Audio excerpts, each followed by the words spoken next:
Hi, I'm Scott Adams, and I'm going to share a few of my prayer methods, prayer occasions, and hopefully they'll be of benefit to you. Many years ago, my family and I started praying before every meal, and we are pretty serious and pretty consistent about it. It doesn't matter whether we're in public or not in public. We've actually prayed as a family in some places that were not really maybe friendly to prayer. And we're pretty bold about doing it anyway. So it started out obviously as a blessing of the food and typically the people who helped make the food. And really over the years, it's become just an occasion to pray. So we try to, and I try to encourage all of the family members to pray before every meal. And over the time, it's really morphed into just praying. It's not about praying for the food. It's not about praying for blessings of the food anymore. It really is just a good opportunity to take a minute during the day to remember to be grateful, to remember to send our petitions to the Lord. And it's a good time of just remembering. So it's very frequent that we get finished saying a prayer around the table and start eating and someone says, oh yeah, by the way, and bless the food. So I would encourage you to maybe add praying before a meal just as part of your routine. It's just a good time to remember the Lord and send some petitions His way and kind of center your day around that.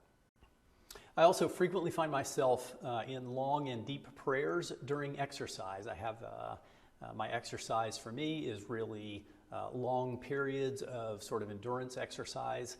It's a good time to be outside, to clear my head, to be thankful for the surroundings and thankful for the ability to exercise in long stretches like that. I have to come back to prayer every once in a while because I get distracted by everything else going on.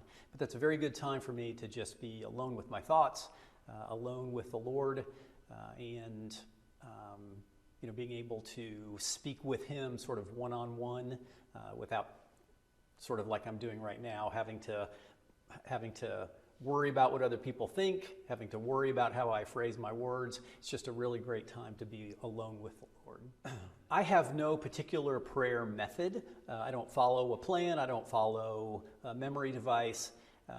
It's typical that I'm one of those people that tend to have an ongoing monologue in my head all day. I'm not sure how that started. I'm sure it started years ago, but over time it's really turned into a conversation with the Lord, sort of ongoing all day, every day. It's not nonstop. It's punctuated throughout the day. But a lot of times I am intentional about taking those internal thoughts, that self-talk that I have, and turning that to time to talk with Jesus. I also remember during those times to pray for those who are less fortunate, pray for the persecuted church, pray for my brothers and sisters in the Lord who have things going on in their lives, pray for people in my community group, pray for whatever sort of comes to mind, but I'm also intentional about having a list of those that I do try to pray for.